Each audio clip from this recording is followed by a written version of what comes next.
शादी के 7 फेरे लेकिन वचन लिए 8 मंडप में दूल्हा दुल्हन ने लिया 8वें वचन का ऐसा संकल्प कि सभी रह गए हैरान। मुंह देखता रह गया पंडित और लोग करने लगे सलाम। अब दोनों के वचन की हर तरफ हो रही है चर्चा। अभी शादी भी नहीं हुई थी और दोनों ने पहले से ही बच्चों की प्लानिंग कर ली थी। फिर मंडप में बच्चों को लेकर जो वचन लिया उसने ये शादी आम से खास बना दी। अब मीडिया में सुर्खियां बटोर रहा है ये जोड़ा और तारीफ कर रहा है देश। आप भी जानेंगे तो रह जाएंगे हैरान, क्योंकि ये वचन न सिर्फ आज के समाज के लिए जरूरी है बल्कि महापाप से बचाने के लिए भी कारगर है। एक तरफ शादी के लिए देश दोनों को बधाई दे रहा है तो दूसरी तरफ वचन की तारीफ कर रहा है। लेकिन कुछ ऐसे भी हैं जो ट्रोल कर रहे हैं, कह रहे हैं भैया ऐसा भी कोई बड़ा तीर नहीं मार दिया, करना होता तो कुछ और ही कर लेते, ये तो फालतू के काम है। सदियों से चली आ रही सनातन परंपरा के मुताबिक मंडप में अभी तक 7 वचन और 7 फेरे ही होते रहे हैं। देवी देवताओं की शादी से लेकर शास्त्रों तक कहीं भी 8वें वचन का जिक्र नहीं था, लेकिन इस जोड़े ने शादी में अब 8वां वचन भी जोड़ दिया है जिसने सबको हैरान कर दिया है। वचन कौन सा है वो भी आपको बताएंगे, लेकिन उससे पहले इस जोड़े के बारे में जान लीजिए। ये मध्य प्रदेश के देवास का दूल्हा आकाश सिंह हैं और उनकी दुल्हन अक्षिता।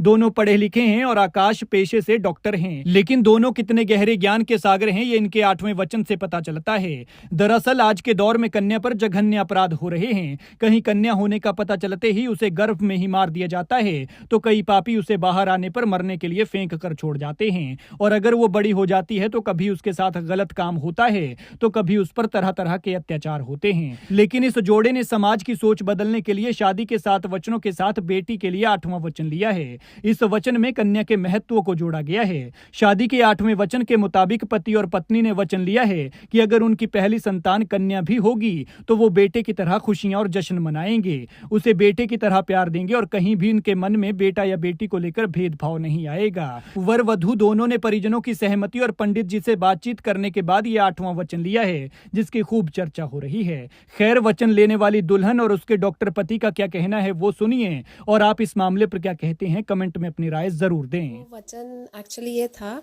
कि अगर गर्ल बेबी होगा तो उसे हम अच्छे से सेलिब्रेट करेंगे।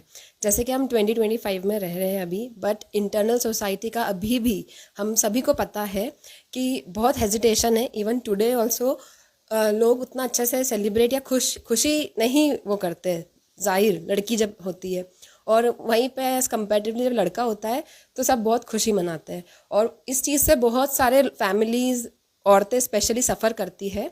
तो हमारा यही इनिशिएशन था, स्पेशली हमारे पेरेंट्स का और पंडित जी का, कि हम ऐसा लोगों को दिखाए कि अगर बेबी लड़की भी होती है तो उसमें कोई प्रॉब्लम नहीं है और हमें अच्छे से सामान्यतः देखते हैं कि हम मेडिकल फील्ड में हम जब आते हैं तो पालकगण या उनका अलग अलग एक हेजिटेशन रहती है सोनोग्राफी में, कहीं फीमेल चाइल्ड ना हो, या जैसे हम भ्रूण हत्या वगैरह के केसेस देखते हैं।